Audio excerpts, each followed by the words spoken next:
Hi, this is Tamara at mooglyblog.com, and in this video I'm going to demonstrate how to work round 7 of the Moroccan basket pattern. Now, there are tutorials for the basic stitch pattern in this basket and other parts of this pattern on mooglyblog.com already, but round 7 of the outer portion is a little bit different, so that's the part I'm going to demonstrate today. I will be using the yarn that I used in the pattern, Heartland Thick and Quick, as well as a Furls K hook. And you can see I've got the outer portion already started, rounds 1 through 6. 1, 2, 3, 4, 5, 6 are already made, so we're ready for round 7. But first, let's take a quick look at the finished project. Here I have the basket, and I know the camera's a little close right now, but I wanted to make sure we'd be able to see the details. This right here is round 7. Now this part, the Moroccan tile stitch in the round, is already linked with a tutorial in the written pattern. But it's this round 7 that I know is giving people a little bit of trouble, so that's what I'm going to demonstrate right now. Let me set this aside here, as well as our whole skein, and I'll go ahead and get started. Now, to begin round 7, I'm going to start with a chain 2, 1, 2, and this is going to count as the first half of our first double crochet 2 together. So this particular stitch is a little bit different than the rest of the round. From here, I'm going to yarn over, and then I'm going to double crochet in the next stitch right there, under both loops, of course. And that right there will count as our first double crochet 2 together. Then I'll chain 1, and then I'll make our next double crochet 2 together. This is, I think, the part that confuses people a little bit. You can think of a double crochet 2 together as having 2 legs, those 2 double crochets that then come together at the top. So for the first leg, the first half, we're going to go into the same stitch that we finished the previous stitch in. So right there. So I yarn over, I go right into that same stitch, pull up my loop. There we go. Yarn over, pull through 2.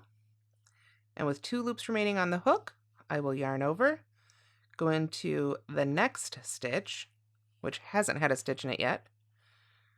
Yarn over, pull through 2, and then with our 2 loops left on the hook, I'll pull up a little bit more yarn.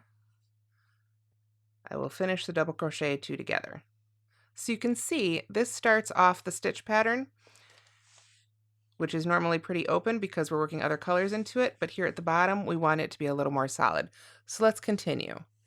Now I'm going to pull up a little bit more yarn here. This thick yarn does go quickly. So I'll yarn over, then I'm going to go to the next stitch right here. With 2 loops remaining on the hook, I'll go to the next stitch and make and yarn over with 3 loops left on the hook for double crochet 2 together. Then I'll yarn 1, and then I'm going to do a double crochet 2 together that shares that stitch right there. So you can think of this as sort of like making a V stitch, but I'm filling in any holes that might naturally get left.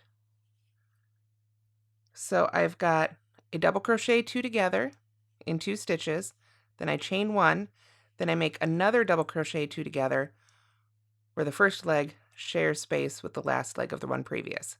Then I go to the next 2 stitches, make a double crochet 2 together, chain 1, then make another double crochet 2 together, and the first and last again go into that same stitch. So let's do it one more time. This is our basic repeat for this round. We go into the next stitch,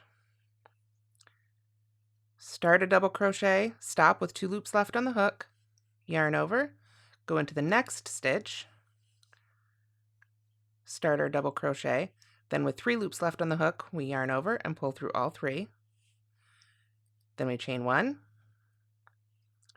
Then we make our next double crochet 2 together, putting the first leg in the same stitch as the second leg of the previous one, like so. Then yarn over and go to the next stitch. So each one of these repeats is actually only worked over 3 stitches of the previous round. We've got a double crochet 2 together over the first 2 stitches, then a chain 1, then a double crochet 2 together over the last 2 stitches. That center stitch is shared. So that is the basic stitch pattern for round 7. Be sure to rewind and watch it again if you need a little bit more help. We just continue that all the way around and join right to the top of that first double crochet there. That's the top of our first double crochet 2 together. After that, you can follow the Moroccan tile stitch in the round tutorial, and be sure to check out the written pattern for the basket on mooglyblog.com. Thanks so much for watching, and if you enjoy what you've seen, please be sure to subscribe to our channel.